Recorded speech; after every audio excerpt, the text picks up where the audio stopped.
अरे हमको राजनीति से कोई लेना देना नहीं है साहब, हमें अपना अधिकार दे दो। हम कहते मत करवाओ एग्जाम, फेयर जांच करवा लो साहब, जांच भी नहीं करवाते। रामांशु सर भी आपके साथ हैं, देखिए बने हुए हैं।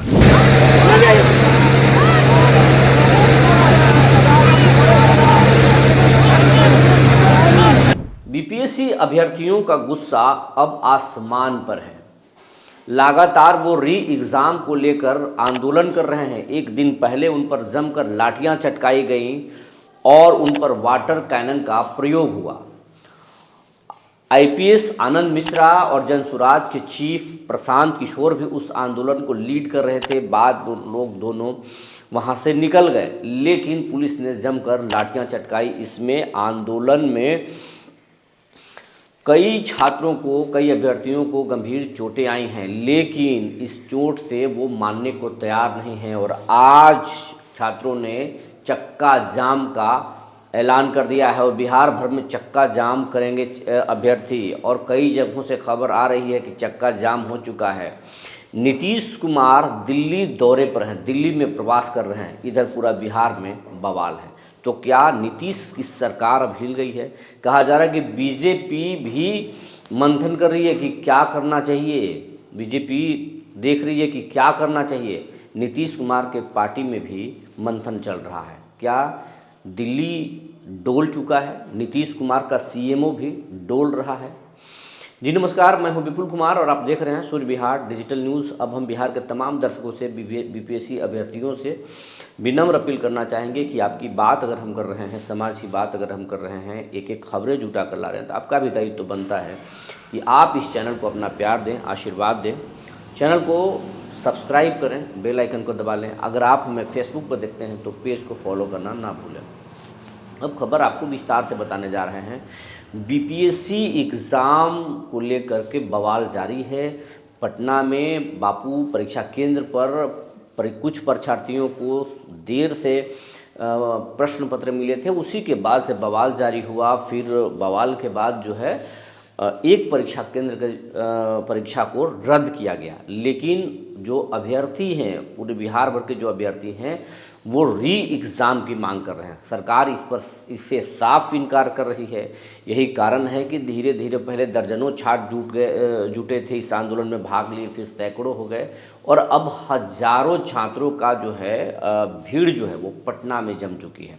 और लगातार आप देख रहे होंगे कई दिनों से पटना में अभ्यर्थी जुट रहे हैं और आंदोलन को जारी रखे हुए हैं। पहले गर्दनी बाग में धरना दे रहे थे अभ्यर्थी, लेकिन अब गांधी मैदान में कल पहुंचे जनसुराज के चीफ प्रशांत किशोर ने उनका समर्थन किया था। आईपीएस आनंद मिश्रा भी उसमें आए और छात्र संसद लगा, लेकिन इस दौरान जमकर जो है लाठियां चटकाई गई। जब छात्र संसद से निकलकर जब मार्च करने निकले, सीएम आवास तक मार्च करने जा रही थी अभ्यर्थियों की भीड़ और प्रशांत किशोर भी उसमें थे, तो उन्हें रोक दिया गया पटना के सड़कों पर और आगे नहीं बढ़ने दिया गया। लेकिन जब अभ्यर्थी आगे बढ़ने की कोशिश किए तो पहले उन पर वाटर कैनन का प्रयोग किया गया और उसके बाद में उन पर जमकर लाठियां चटकाई गई, जिसमें चोटिल हुआ है। देखिए ये एक चोटिल अभ्यर्थी क्या कुछ बोल रहा है, उसके आँख से किस तरीके से आंसू निकल रहे हैं और क्या कुछ बोल रहा है, ज़रा सुनिए। अरे हमको राजनीति से कोई लेना देना नहीं है साहब, हमें अपना अधिकार दे दो। हम कहते मत करवाओ एग्जाम, फेयर जांच करवा लो साहब, जांच भी नहीं करवाते। रामांशु सर भी आपके साथ हैं, देखिए बने हुए हैं। क्या देख सकते हैं भाई है जो ऐसी परीक्षा, कोई आदमी हमको हॉस्पिटल पहुंचवा दीजिए। कोर कमेटी का कोई आदमी हॉस्पिटल, पैर में पूरा चोट है, यहाँ डंडा से यहाँ मारा गया, देख लीजिए। ये कोई कमेटी के 5वें सदस्य हैं जिनको नीतीश कुमार। मेरा नाम अमन कुमार है, कोई आदमी हमको हॉस्पिटल पहुंचवा दीजिए प्लीज। इस अभ्यर्थी की आंखों से आप आंसू देख रहे हैं, वो क्या बोल रहा है? ये कह रहा है कि हमें राजनीति से कोई मतलब नहीं है, हमें तो सिर्फ बीपीएससी के री एग्ज़ाम से मतलब है। आप री एग्ज़ाम करा दो, हमें राजनीति से कोई मतलब नहीं, और रोते हुए बोल रहा है। अब इसी को बिहार भर के तमाम जो राजनीतिक पार्टी हैं उसको लपक रहे हैं।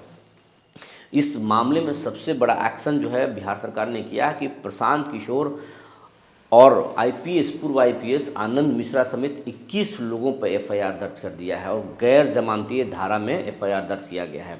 मुश्किलें बढ़ सकती है पीके की, आनंद मिश्रा को भी मुश्किलें हो सकती है और ये शायद आनंद मिश्रा और पीके पर पहली एफआईआर है, ऐसा कहा जा रहा है। इसकी ऑथेंटिक सूचना हम नहीं देंगे, आगे हम बताएंगे आपको, लेकिन ये बड़ा एक्शन है बिहार सरकार का और ये रोकने की कोशिश हो रही है। इसके पहले तेजस्वी यादव भी लाइव के माध्यम से कई बार अभ्यर्थियों को सपोर्ट किया, गर्दनी बाग भी उन्होंने दौरा किया। इसके पहले उसके बाद जो है पप्पू यादव का दौरा हुआ और इसमें खान सर, रहमान सर, सारे लोग गए, उन पर भी पुलिस ने एक्शन लिया था। रहमान सर को तो पुलिस ने पूछताछ किया बाकायदे और खान सर को जो है अस्पताल में भर्ती होना पड़ा था, उन्हें भी पुलिस हिरासत मिली थी, लेकिन पुलिस ने इसे खंडन कर दिया था। तो अब जो है लगातार जो है अभ्यर्थियों का गुस्सा, और अब बीपीएससी अभ्यर्थी नहीं, जिस तरीके से प्रशासन व्यवहार कर रही है, जिस तरीके से सरकार का व्यवहार है और छात्रों के गुस्सा को नहीं समझा जा रहा है, इससे और सारे लोगों में गुस्सा भड़क रहा है और ये बड़ा आंदोलन का रूप ले रहा है। यही कारण है कि बिहार सरकार की जो खुफिया एजेंसी है और केंद्र की जो इंटेलिजेंस ब्यूरो है, जो खुफिया इनपुट मिल रहा है, उसके अनुसार बिहार में एक बड़ा आंदोलन हो सकता है और चुनाव से ठीक पहले नीतीश कुमार या फिर जो एनडीए की सरकार है उसकी छवि खराब होगी और चुनाव में उसको नुकसान उठाना पड़ सकता है। यही कारण है कि नीतीश कुमार दिल्ली दौरे पर हैं और बीजेपी के जो आला कमान हैं, मोदी हों, अमित शाह हों, वो नीतीश से गुपचुप बात कर रहे हैं और बीपीएससी पर अंतिम मंथन चल रहा है कि बीपीएससी एग्ज़ाम को, जब इतने लोग सड़कों पर हैं और अधिकांश लोग कह रहे हैं कि री एग्ज़ाम कंडक्ट कराया जाए और जब हम एक सेंटर का करा ही रहे हैं तो फिर क्यों ना हम री एग्ज़ाम कराएं। अगर री एग्ज़ाम हम नहीं कराते हैं तो सरकार की छवि खराब जाएगी, जनता में खराब छवि बनेगी। तो ये अंतिम जो है दौर में मंथन जारी है और आज प्रशांत किशोर एक प्रेस वार्ता भी करने वाले हैं। इस आंदोलन को और हवा मिलने वाली है। तेजस्वी भी इसमें पहले भी कूदे हैं और अब और ताकत से कूदेंगे, क्योंकि अब एक राजनीतिक मुद्दा बन चुका है, सियासी दलों के लिए एक बहुत बड़ा हथियार हो चुका है। चुनाव से ठीक पहले सरकार को जनता के बीच में एक्सपोज करने के लिए, शिक्षा के नाम पर या शिक्षा में किस तरीके से घालमेल हो रहा है, उस मुद्दे पर सरकार को घेरने का पूरा मौका विपक्ष को मिलेगा। लेकिन नीतीश कुमार हैं, नीतीश कुमार मंझे हुए खिलाड़ी हैं। कहा जाता है कि नीतीश कुमार विपक्ष को मुद्दा नहीं देते। तो नीतीश कुमार दिल्ली दौरे से आज लौटेंगे और कहा जा रहा है कि उनके लौटने के बाद इस पर बड़ा फैसला आ सकता है और नीतीश कुमार इस पूरे परीक्षा को रद्द कर सकते हैं और बीपीएससी का फिर से री एग्ज़ाम दे सकते हैं। ये अंदरूनी खबरें सामने निकल कर आ रही, लेकिन अब तक जो है आयोग ये कहते रहा है कि हम री एग्ज़ाम नहीं कराएंगे, क्योंकि कहीं से भी परीक्षा में धांधली होने की कोई शिकायत नहीं है। जिस परीक्षा केंद्र पर कुछ अभ्यर्थियों को प्रश्न पत्र लेट से मिले थे, वहाँ के हमने परीक्षा को रद्द कर दिया है, तो हम किसी दबाव में परीक्षा रद्द नहीं करेंगे। लेकिन अब जो है इस तरीके की आंदोलन हुई है कि ये आंदोलन अब सरकार के लिए मुश्किल भरा हो रहा है। जिस तरीके से जयप्रकाश नारायण के आंदोलन में पहले धीरे धीरे जुड़े थे छात्र और फिर बाद में एक बड़ा आंदोलन हो गया था, और वो आंदोलन की ही देन है नीतीश कुमार हों या लालू प्रसाद यादव हों या दिवंगत नेता सुशील कुमार मोदी हों, रामविलास पासवान हो, ये तमाम जो बिहार के बड़े दिग्गज नेता हैं वो तमाम लोग उसी छात्र आंदोलन से उभरे हुए हैं। तो नीतीश कुमार को छात्रों का गुस्सा और छात्रों की ताकत के बारे में भली भांति जो है अंदाज़ा है उन्हें। तो नीतीश कुमार आज इस मामले में अहम फैसला ले सकते हैं, बीपीएससी एग्ज़ाम को रद्द किया जा सकता है। यही खबरें निकलकर सामने आ रही है। इस पूरे खबर पर हमारी नज़र बनी रहेगी। तब तक के लिए धन्यवाद।